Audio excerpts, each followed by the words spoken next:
Five Nights at Freddy's, starring Josh Hutcherson, Matthew Lillard, Elizabeth Lale, Piper Rubio, and Matt Pat, is a story about a troubled security guard who begins working at Freddy Fazbear's Pizzeria. While spending his first night on the job, he realizes the late-night shift to Freddy's won't be so easy. I'm going to first get it out of the way that I was a decently big Five Nights at Freddy's fan back in 5th grade, whenever the game first came out, and I played through the entire first and second game. But I stopped playing the games after that, but I still have kept up with some of the games, watching some gameplay of it every now and again. I'll get back into a phase of watching Five Nights at Freddy's videos.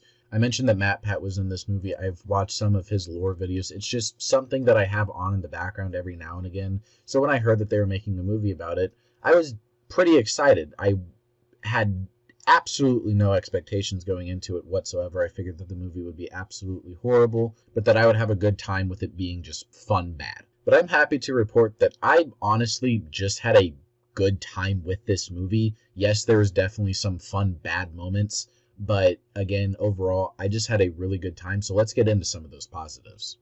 If you are a diehard Five Nights at Freddy's fan, you will love this movie. This is just a fun movie. It is a tribute to people who absolutely love the games. Another positive about it is that it's just a really good introduction for kids into horror movies. It definitely stretches some aspects of PG-13, and it just does a really good job at introducing some aspects of like more gruesome horror movies to a younger audience. And the animatronics looked really great. It was really impressive for them to not use CGI. Their movements were fluid, and everything just looked really solid. And for a movie with only a $25 million budget, which I know is a decent amount, again, I think that they did about as much as they could with the budget that they had. The entire cast, for the most part, was fine, but I want to give a big shout out to Piper Rubio because she did an absolutely amazing job portraying Abby as a child actress. She was definitely the heart of this movie and the centerpiece about what the story was around, and I think that she carried the emotional weight on her shoulders in this movie really well. And I think that most of the emotional moments by the end of the movie, they, for the most part, pulled it off pretty well. Both the cameos in this movie of Matt Pat and Corey X. Kenshin, I'm not as familiar with him, but it got massive claps and massive reactions out of my audience. And this is going to be the most fun that you're going to have in a theater all year.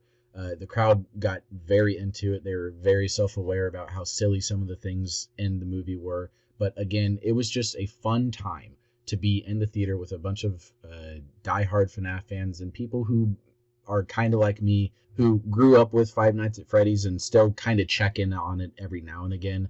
It was just a fun trip down memory lane, really. And compared to some of the other FNAF lore, this is a very straightforward and simple story. My friend that I went and saw it with, we walked out of it both saying that we tried to overcomplicate it and see how diluted the story was going to get and how complicated and overbearing it was going to be. But when you walk out of it and you really think about it, it was a very straightforward story that didn't require that much overthinking that we obviously did. And I know the trope in horror movies is that all the characters make really dumb decisions, and we'll get into that a little bit later. But again, for the most part, I think that most of the character decisions really makes sense because Mike Schmidt in this movie had absolutely no reason to go back in to Freddy's if it was just his job after how creepy the first night was. But they give him a really good reason to keep going back there, continue working there, and trying to figure out the central plot of the story. But that's most of the good about this movie, so let's move over to the negatives.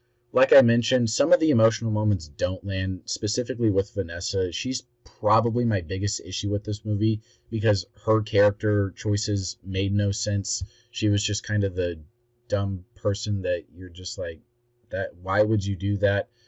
Mainly it's just her being so incredibly vague for no reason whatsoever. She had no reason to be so vague about who she was, about what was going on, because she obviously knew what was going on, but just didn't say anything whatsoever. And then there's pretty cringy dialogue at times. This movie was written by Scott Cawthon, who obviously made all of the games, and you can tell that this is the first time that he's been a part of a motion picture screenplay. But again, I think for the most part, they did a really, really, really good job for this being a lot of people's first movies. I know it was Emma Tammy's first directorial debut for a movie, but again, for a first-time movie, I think that they did a pretty solid job. If you don't like Five Nights at Freddy's, or if you've never played the game, you're probably not going to enjoy this movie as much as somebody like me or a diehard Five Nights at Freddy's fan. But I still do think that there is some enjoyment to be had in this movie. Honestly, again, this was the most fun that I've had in the theater all year. The crowd really got into it, and it was just a fun time, a fun trip down memory lane for me.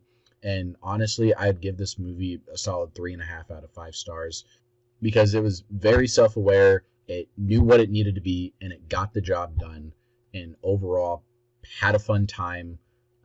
Can't recommend to go see this movie enough. So with all that being out of the way, guys, make sure to like, comment, subscribe. Let me know what you thought of the Five Nights at Freddy's movie down in the comments below, and we will see you in the next movie review.